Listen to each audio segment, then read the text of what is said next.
Put it loud in the trumpet. Saxophone, you're a little bit loud. Alvin? Alvin! Anyway. Do you know who wrote that song, by the way? It says here Leo Arnaud. Yep, and then the other Olympic fanfare was actually John Williams. Yes, that was a... We actually, I guess I'll say it right now, when I went to Europe for the band trips, we actually played some of the John Williams version of the Olympic theme. Okay, that's cool. John Williams in concert. But anyway, welcome to the Tom Greene Show. Just for future reference, there was no band in the background, and I was just yelling Alvin just because David Seville did that in the Alvin and the Chipmunks movie. Thought he'd be funny. Good part of the song, too, for Christmas time. Yeah. Alvin still wants that hula hoop. But anyway, please welcome back to our show, after a little while longer, Adam Dustin! It's been that long, just a couple weeks before the Super Bowl, and when I correctly predicted that Seattle would slaughter the Broncos.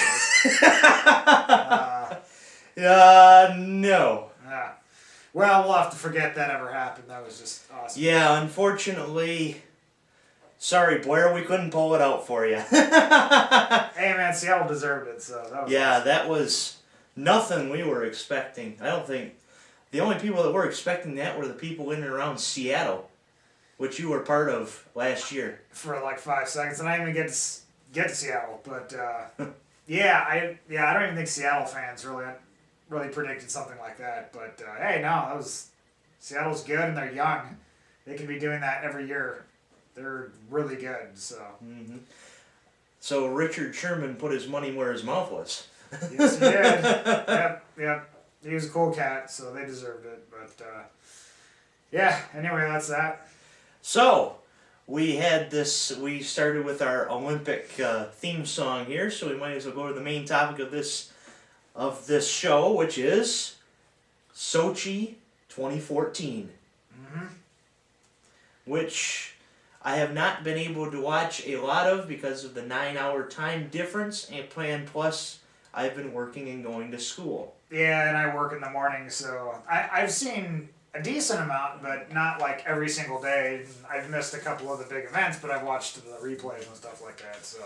You know, that's the thing about the United States is NBC just plays at primetime, the big NBC network. Yeah. I have a problem with that. Why? Because, and like we've discussed earlier on Facebook for other sports, if you don't have extended cable, all you're seeing is Olympic primetime. You don't get to see any of the live action. Yeah. It's all tape recorded.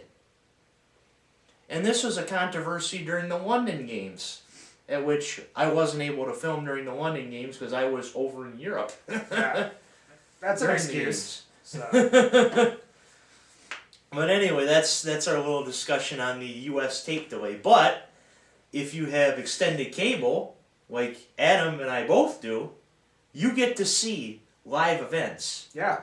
And when you go down for the flu for 2 days, like I did during the opening weekend, you get to see a lot of live action.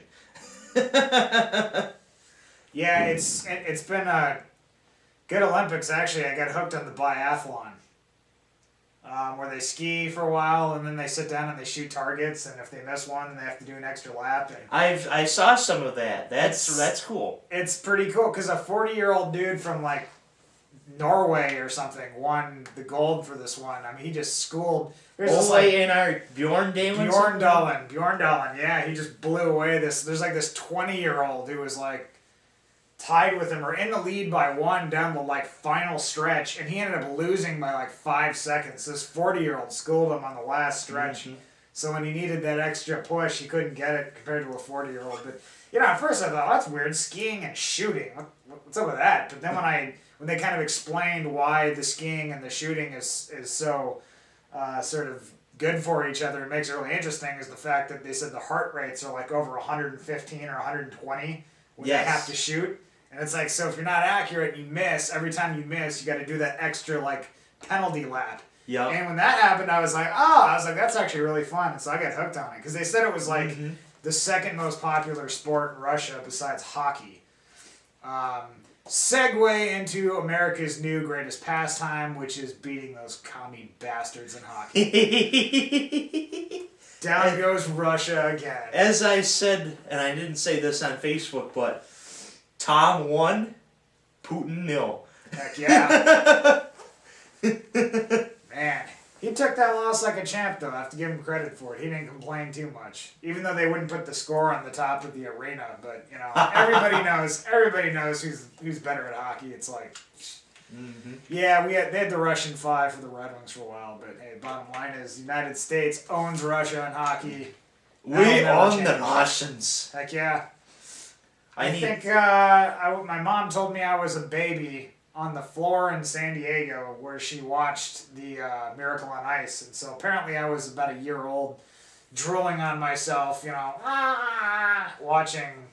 And I think I remember that. I think my first words were Mike Eruzione. I think literally he scored, and I was like, Mike Eruzione! And then he's like, oh! And then at the end he was like, do you believe in miracles? I think I was like, yes! So I think I kind of called it. So yeah, it felt good to see the United States beat Russia and then move on. Now they got to play the Czech Republic, who stormed over Slovakia today. So did you hear that, Al Michaels? Adam Dustin actually called it. I did. I'm sorry, Al, but I was at the hockey game today, so I did see that. I think I was watching some of Russia and. Who were they playing? Norway. Norway, yeah. I saw some of that, and I saw Al Michaels at the arena, and then I had to shut it off, and I got up, and I had to clear off the snow in the driveway after getting 6 inches last night, and still having a 10 a.m. day at Delta. What is this? Delta College! Yeah, Come on, man! That's ridiculous. Their president is like, oh, well, it's perfectly safe on campus and blah, blah, blah, and everything's indoors, so you're not going to... And it's like, you still have to drive there, dumbass. You still have to drive... I'm going to say, you still have to drive there, dumbass. So it's like, if there's, like, bad roads and stuff, it's like, it doesn't matter if it's nice and warm in the hallways at campus. People crash and die trying to get there. So it's like, I don't even know why you went. I would have just emailed my professor and said, look, man, 6 inches of snow, the roads suck. I'm not coming in. Sorry. See you next week. It was actually all right going there for 12:30 class. Coming back was even better. Yeah, well, you know what? This guy had to be at MBS Airport at 5 a.m. Yeah. But that had to suck.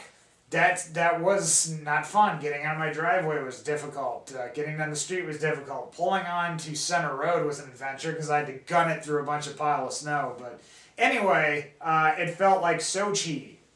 And that should be a new Olympic event, is the car snow driving event. You just have to finish.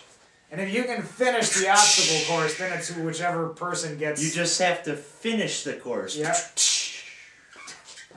Well, Finland would be the best at that then, because they could finish. They can. Yeah. We will talk more about this new car driving event that we're thinking of, and we're going to talk more hockey in our second segment of this new show and the post-NFL 2014, I guess you can call it, edition of Tom Greene Shows. Second segment coming up. Now it's real football season.